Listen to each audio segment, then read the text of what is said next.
Titanic disaster दुनिया के सबसे भयानक घटनाओं में से एक है जो इतिहास के पन्नों पर सदैव लिखा जाएगा। 15 अप्रैल 1912 को एक सुंदर लग्जरी जहाज जिसे टाइटैनिक के नाम से जाना जाता है बर्फ के बीच समुद्र में डूब गया, जिसने 1500 से अधिक लोगों की जान ले ली थी। इसमें कुछ ऐसी टेक्नोलॉजी का इस्तेमाल किया गया था जो उस समय के लिए बहुत ही आगे थी। टाइटैनिक, जिसे उसके डिजाइनरों द्वारा अनसिंकेबल माना जाता है, ये बेहतर होने की बजाय इस जहाज की नाकामी का सबसे बड़ा उदाहरण बन गया।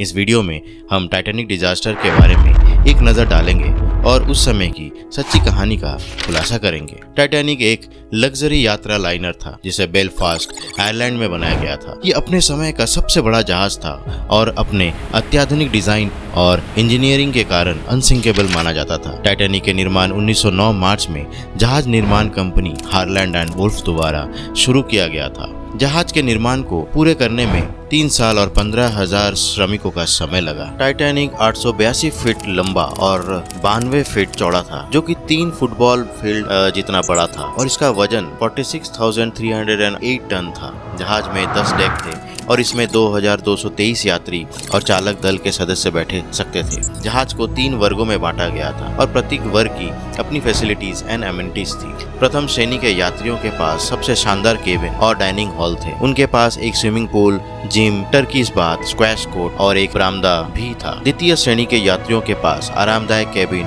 और धूम्रपान कक्ष, लाइब्रेरी और म्यूजिक रूम थी, और तीसरे श्रेणी के यात्रियों के पास साझा केबिन और बुनियादी सुविधाएं थी। जहाज ने 10 अप्रैल 1912 को साउथहैम्पटन, इंग्लैंड से अपनी पहली यात्रा शुरू। न्यूयॉर्क शहर की और जाने से पहले अधिक यात्रियों को लेने के लिए जहाज चेरबॉग, फ्रांस और क्वींसटाउन आयरलैंड में रुकता है। जहाज कप्तान एडवर्ड स्मिथ की कमान में था, जो एक बेहद अनुभवी नाविक था। टाइटैनिक उन्नत सुरक्षा सुविधाओं से लैस था, जैसे कि डबल बॉटम हल और 16 वाटर टाइट कंपार्टमेंट्स और दरवाजे, जो दुर्घटना की स्थिति में बाढ़ को रोकने के लिए डिजाइन किए गए थे, जिन्हें वाटर टाइट्स बल्क हेड द्वारा अलग किया गया था। जहाज के डिजाइन को उस समय का सबसे क्रांतिकारी माना जाता था और इसलिए टाइटैनिक को अनसिंकेबल भी कहा जाता था। हालांकि यात्रियों के चौथे दिन जहाज के अपने रास्ते में आइसबर्ग के बारे में कई चेतावनियां मिली। कप्तान को चेतावनियों के बारे में पता था, लेकिन कैप्टन ने स्पीड 22 नॉट यानी 40 से 42 किलोमीटर प्रति घंटे की रफ्तार की पूरी गति से आगे बढ़ता रहा। करीब रात के 9:40 को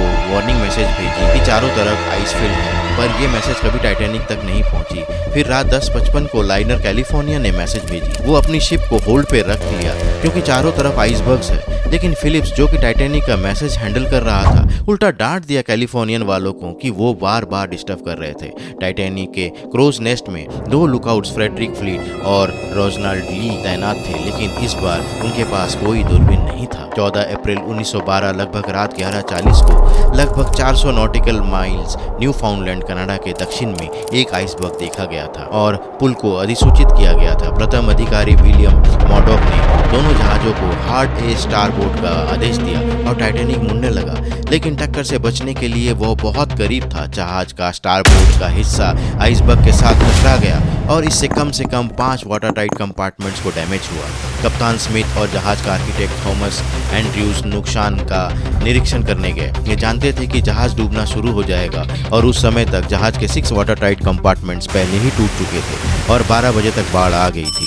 कप्तान ने इस उम्मीद से रेडियो पर एक संकटकालीन कॉल भेजी कि पास में अन्य जहाज सहायता के लिए तुरंत आ जाए। फिर कैप्टन ने टाइटैनिक के यात्रियों को जीवन रक्षक नौकाओं पर सवार होने का आदेश दिया। वो जानता था कि टाइटैनिक में जो लाइफ बोट थी वो आधी आबादी के लिए ही पर्याप्त है। कई यात्रियों को अभी भी समझ नहीं आया कि क्या चल रहा था और भ्रम और अवस्था की वजह से छोड़ने वाली पहली लाइफ बोट में केवल 28 महिलाएं और बच्चे सवार थे, जबकि यहाँ 65 लोगों को ले जा सकता था। कारपेथिया जहाज, जो 58 मील दूर था, संकट की पुकार सुनी और यात्रियों को बचाने के लिए डूबते हुए टाइटैनिक की ओर रवाना हुआ। रात 1 बजे तक निचले डेक में पानी भर जाने से जहाज का बो का हिस्सा पानी के सतह के नीचे डूबने लगा। जितनी पानी पंप किया जा सकता था, उसे 15 गुना तेजी से पानी अंदर आ रहा था। असमर्थित स्टर्न और उसके प्रोपेलर्स पानी से बाहर हवा में उठने लगे।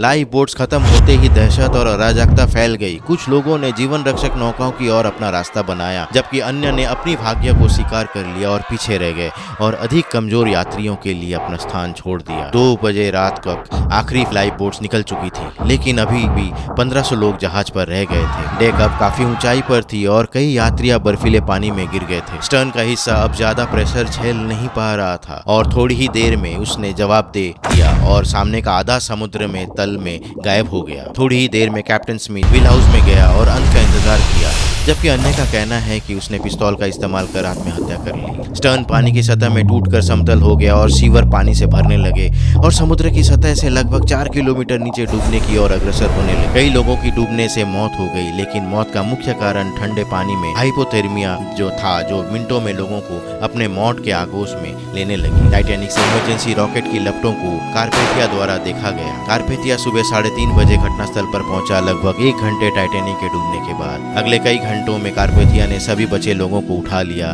अंत में 1500 से अधिक लोग मारे गए। टाइटैनिक के डूबने में कई कारणों का योगदान था, जैसे कि हिमखंड से टक्कर।